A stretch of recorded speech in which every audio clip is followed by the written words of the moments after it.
My family mocked me as a broke loser at 19. Then I built a business, revealed their scam for cash, and left them all forever. My family laughed at me and thought I was a beggar when I left home at 19. "You're a loser, you'll never make it," they said. But I kept quiet. A month later, their faces were pale when I told my family that I was moving out. They laughed. Not a little laugh, not even the kind of laugh you give when you're not sure if someone is joking. No, this was a full-on, uncontrollable laugh, as if I had just said the most ridiculous thing imaginable. My dad leaned back in his chair and shook his head like he couldn't believe my stupidity. My mother smiled, that condescending look she always gave when she thought someone was making a fool of themselves. And my twin sisters, they giggled like they were watching the best comedy special of their lives, whispering to each other between bursts of laughter. Then came the insults. "You're a failure. You won't last a week. You'll come back begging like a stray dog. Honestly, it's a relief you're leaving. One less problem for us." I stood there and said nothing. There was no point in arguing, no point in explaining. Nothing I could say would change their minds. They had already decided that I was a joke, and they were enjoying it far too much to stop. It all started at dinner the night before. I had been planning my move for months, working quietly, saving money, setting everything up. I had found a small apartment across town, in an actual city, not that miserable little town where everyone stayed trapped in the same cycle, never doing anything with their lives. I didn't need their help. I didn't need their support. I just wanted to let them know, I'm moving out this weekend. My father put down his fork. He didn't speak right away, just stared at me as if I had just confessed to some heinous crime. My mother shook her head, unimpressed. Then she let out a short, sharp laugh through her nose. "With what money from my business?" And that was it. That was all it took to set her off. My sisters burst out laughing first. My dad scoffed. My mom put her hand over her mouth as if to stifle more laughter. "Oh my God, he thinks he's some kind of businessman." More laughter, more whispering.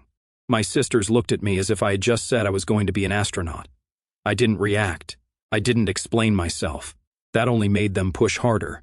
"You, running a business? You can't even take care of yourself. You'll be homeless in a month. People like you don't make it. You're not smart enough. Let's see how long it takes you to come crawling back." For the next 2 days, they made sure to remind me how much they didn't believe in me. My father sighed and shook his head every time he walked by my half-packed bags. My mom made sarcastic comments about how I should take pictures of my apartment so I'd remember it when I got evicted. My sisters, they were whispering and giggling non-stop, looking at me like I was the biggest joke they had ever seen. It was pathetic, really. They acted like I had announced something crazy, like I was running off to join a cult or live in the woods. I was just moving to a different part of town. But to them, the idea of me succeeding on my own was the funniest thing in the world. I didn't argue. I didn't defend myself. I didn't explain. And then the day came. I packed my things, grabbed my keys, and walked out. No big speech, no dramatic exit, no last words. They didn't even say goodbye. The first thing I felt when I left was silence. Not the uncomfortable kind. Not the silence that comes when you don't know what to do next. No, this was the best silence I had ever experienced. No sarcastic comments from my mother, no sighs from my father, no giggles from my sisters. Just me, my packed car, and the road ahead. I moved into a small apartment in the city. Not fancy, but clean and mine. It was strange at first, being in a place where no one rolled their eyes at me when I spoke. I could breathe. I could think. I wasn't afraid. I had my business. It wasn't huge yet, but it was making money, drop shipping, buying and selling products without ever touching them. I had spent months setting up my websites, finding suppliers, figuring out how to market. My family never noticed because they never bothered to ask. They thought I was just wasting time on my laptop. But I wasn't wasting time. I was working non-stop, morning to night, every single day. I barely left my apartment unless I had to. Orders began to come in, then more, then more. And then, a month later, I did something for myself. I bought a car. Not just any car, a brand new 2024 Toyota Camry. It wasn't some crazy sports car, but it was mine. It was new. It was proof. I took a picture of it, posted it online, and wrote a simple caption, "Hard work pays off. Congratulations on my new ride." That was it. Nothing flashy, nothing pretentious, just something for myself. 30 minutes later, my phone exploded. Missed calls, messages, notifications. My sisters, my mom, even my dad. "Is this a joke? Where did you get the money? You're lying. There's no way you bought this." I smiled at my phone. I answered a call from one of my sisters. "It's real," I said. "I bought it myself." That was probably my mistake, because the moment they realized I had money, they suddenly remembered I existed. My mom called right after that. This time her tone was different, sweeter, almost too sweet. "We were just talking about you," she said. "You know, we really miss you. It's been too long." My dad sent me a text, one text. The same man who hadn't said a single nice thing to me in years suddenly wanted to check in my sisters. The same ones who laughed at me constantly now complimented my business, asking how I did it, saying they were proud of me. I knew exactly where this was going, and I was right, because 2 days later they started asking for money. It started small, almost cautiously. My mom called first. Her voice was different this time, soft, almost hesitant, like she didn't want to scare me off. Not her usual sharp tone, not her usual sarcasm. It was obviously fake. I knew that even before she got to the point. "Richard, darling, how have you been? We haven't talked in so long. I just wanted to check in and see how you're doing." Right now she wanted to check in. Not when I moved out, not when they laughed me out of the house, now that they saw the car. I played along. "I've been good. Business is good." "Oh, that's wonderful, honey. You've always been so smart. I always knew you had potential." This almost made me laugh. "Listen, I don't want to stress you out, but things have been a little tough around here. Your dad's hours have been cut, and the bills are piling up. It's been so hard, Richard. We just need a little help. Nothing crazy, just a little. A loan, you know, until we get back on our feet." There it was, the real reason she was calling. I didn't answer right away, so she continued. "You're doing so well now, and $2,000 isn't much to you, is it? I mean, with your new car and everything." I almost said it out loud. "Oh, so I have money now?" But I held my tongue. I knew what was happening. I had seen it before. The moment they thought I had something they could take, suddenly I wasn't a joke anymore. Suddenly I was useful. I didn't say yes, but I didn't say no either. Then my dad called, which was rare. "Listen, kid," he started. "No hello, no how are you, just straight to the point. Your mom's been worried sick. We have to handle things as a family. If you have money, you should help us. That's what family does." Oh, now we're a family. Funny, because when I left, they practically pushed me out the door. When I was struggling, they didn't care. When they were laughing at me, family didn't seem to matter. And then, like clockwork, my sisters reached out to me. No fake warmth this time, just straightforward entitlement. "You should be grateful that we raised you," one of them texted. "We put up with you for 19 years, the least you could do is help us out. Put up with me like I was some kind of burden." Then the other one texted me. "Mom and Dad did everything for you. You're so selfish. You can't just disappear and leave us to struggle." I stared at my phone for a long time. Just a month ago, these same people were laughing at me, mocking me, telling me I was nothing. Now, because I had a car, because they thought I had money, I was suddenly responsible for them. I finally replied, "I will think about it." They seemed satisfied with that answer, but I had already made up my mind. I wasn't going to give them a cent, and when they realized that, things got ugly. At first, they were patient for a few days. My mom sent me little reminders, trying to sound casual. "Hey, sweetheart, any update on what we talked about? Don't want to pressure you, but we could really use the help right now. You're doing so well, Richard. We're so proud of you. Just let me know when you can send something over." Then my dad texted, "You said you'd think about it. It's been a week."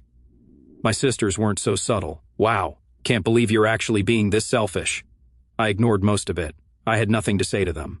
Then, out of nowhere, my mom called, sounding panicked. I let it ring a few times before answering. "Richard, I didn't want to tell you this, but we're in serious trouble. I had to take out a loan a while back, and now they're demanding the money back. If we don't pay it by next week, we could lose everything." Her voice was shaking. If I didn't know better, I might have believed her. "How much?" I asked, already knowing I wasn't sending a cent. $5,000, she said immediately. "Please, Richard. I wouldn't be asking if it wasn't serious. 5,000. Just a week ago, they needed 2. Now the amount had more than doubled." I told her I'd get back to her and hung up, but something felt off. Then I ran into my aunt. I was grabbing coffee in the city when I spotted her walking down the street, my mom's older sister. She wasn't super close to us, but she had always been kind to me. She actually listened when I spoke, which was more than I could say for my immediate family. I hadn't seen her in a while, but when she noticed me, she smiled. "Richard, it's been too long." We talked for a bit, just catching up, and then I decided to ask. "My mom told me she took out a loan," I said. "She says she has to pay it back next week or they'll lose everything." The moment I said it, her face changed. Her smile dropped, replaced by something between disbelief and frustration. She shook her head. "Richard, there's no loan." I stared at her. "What? They're lying to you." She sighed. I told her it was wrong, but your mother doesn't listen to anyone. She thinks you owe her, and she figured if she scared you enough you'd pay up. I felt my stomach tighten. She told me what she was planning, my aunt continued. I told her it wasn't fair to you, but she just laughed. She said, "He's young, he'll make more money, it's not a big deal." I couldn't speak. She's done this before, Richard, not just to you, to me, to other family members. Always some emergency, always some crisis that doesn't exist. And when people stop giving her money, she moves on to the next person. I stood there, completely still, as the truth sank in. They weren't just asking for money. They weren't just guilt-tripping me. They had planned this. My own mother had schemed to manipulate me out of thousands of dollars, and I had almost believed her. I clenched my jaw, forcing myself to stay calm. I could have called her out right then and there. I could have sent a furious text, confronted her, told her I knew everything. But I had a better idea. I walked home in a daze. I kept replaying my aunt's words in my head, trying to make sense of it. My own mother sitting around, coming up with a fake story just to squeeze money out of me, laughing about it, thinking I'd just hand it over like some clueless idiot. And the worst part, she had done it before. I checked my phone. More messages. My mom, my dad, my sisters. "Richard, please, we're running out of time. Be a man and take care of your family. Are you really just going to let us struggle like this?" I stared at the screen, disgusted. I could have blocked them right then and there. I could have called my mom and told her exactly what I knew, but that would have been too easy. Instead, I sent one message back. "I've been thinking. You're right. I should help my family. Meet me at the bank tomorrow, at 2 in the afternoon. I'll pull out the money in cash." Instant response. "Oh, sweetheart, thank you. You have no idea how much this means to us." Sure, I had an idea. I arrived at the bank a little early just to see if they'd actually show up, and there they were. My mom standing near the entrance talking with my dad. My sisters were there too, looking way too excited for people who were supposedly in financial crisis. I stayed in my car for a moment, just watching them. They weren't stressed, they weren't desperate, they looked happy. My mom was smiling, chatting away like this was just another day. My sisters were laughing, nudging each other. It hit me then. They had probably already planned how they'd spend the money. My mom would pay for her little luxuries. My dad would go back to doing nothing. My sisters, probably shopping or a vacation. They weren't struggling. They weren't desperate. They were celebrating before they even had the cash. I exhaled slowly. Then I stepped out of the car. The moment they saw me, my mom's face lit up. She actually reached out to hug me. I stepped back. No need for that. Let's go inside.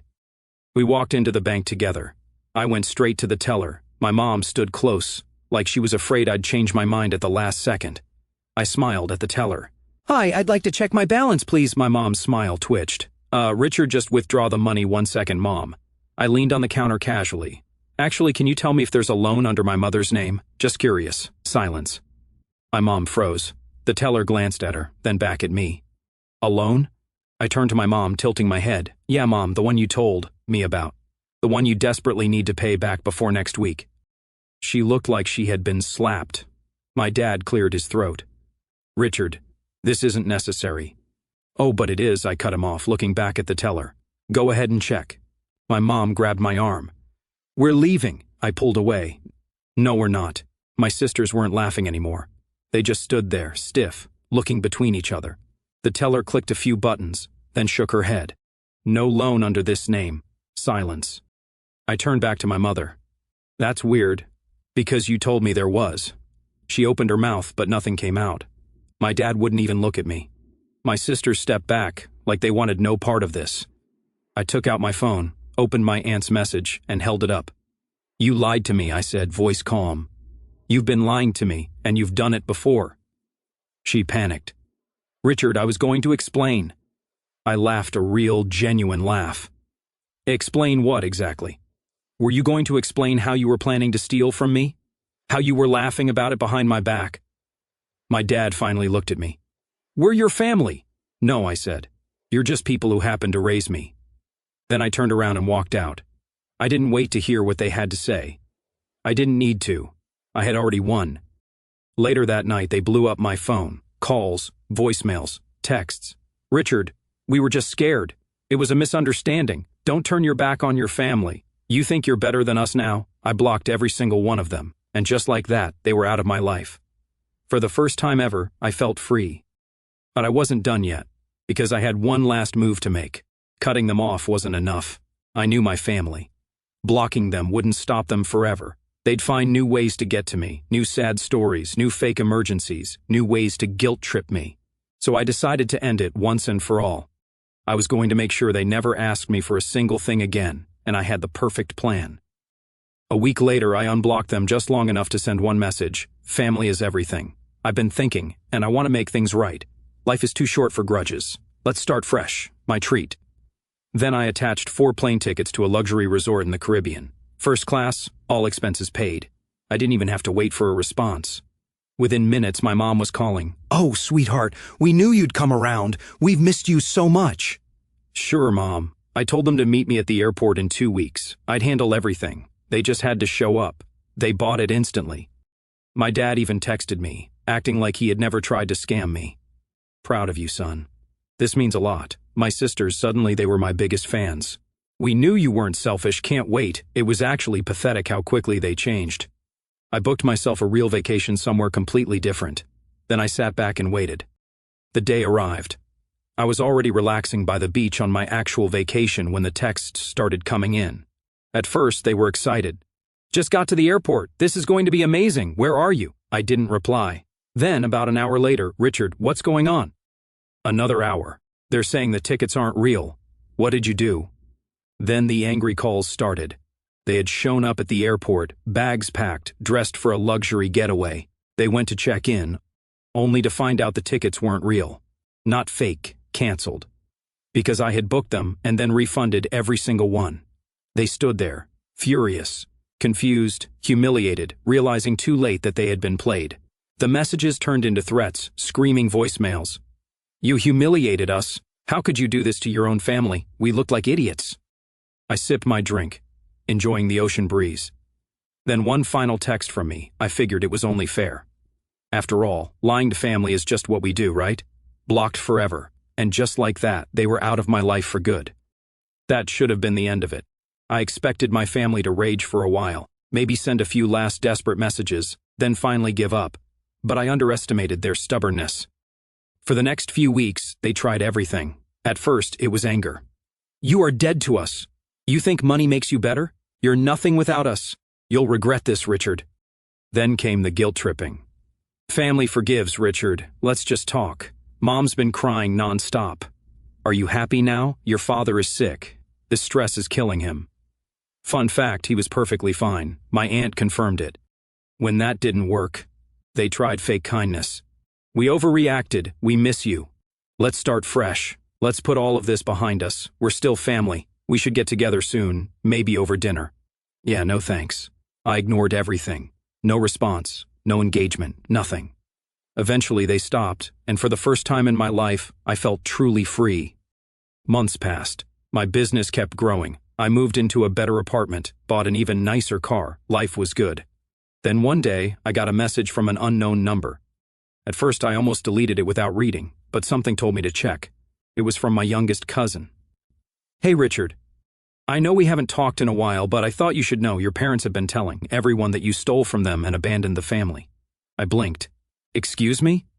I called my aunt immediately. She sighed, like she had been expecting it. "Yeah, they've been going around telling this whole story about how you scammed them and left them penniless." "It's ridiculous." I laughed. "And people actually believe that?" "Not really. Most of the family knows what they're like, but they're definitely trying to make you the villain." Unbelievable. Even after everything, they still couldn't accept that I had outplayed them, that I had escaped, that I had won. I could have confronted them. I could have sent a message, called them out, exposed their lies. But then I thought about it and smiled. They could tell whatever story they wanted. They could play the victims, spread whatever pathetic rumors helped them sleep at night. Because it didn't matter. I had what they would never have: freedom. And no lie, no rumor, no amount of manipulation could ever take that away from me. I never spoke to them again, not once. Years later, I heard from my aunt that my parents had dug themselves into debt. My dad lost his job. My mom burned through whatever money they had left. My sisters, one was still living at home, and the other was barely scraping by.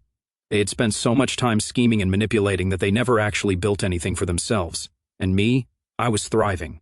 I had a real life, a real career, real success. And the best part, I didn't owe them a damn thing. So in the end, I got the last laugh. Looking back now, what hurts the most isn't the insults, the laughter, or even the attempted scam. It's the slow realization that the people who were supposed to protect me never actually saw me as a person.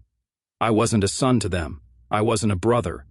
I was either a burden or a resource, something to be mocked when I had nothing and exploited the moment I showed success.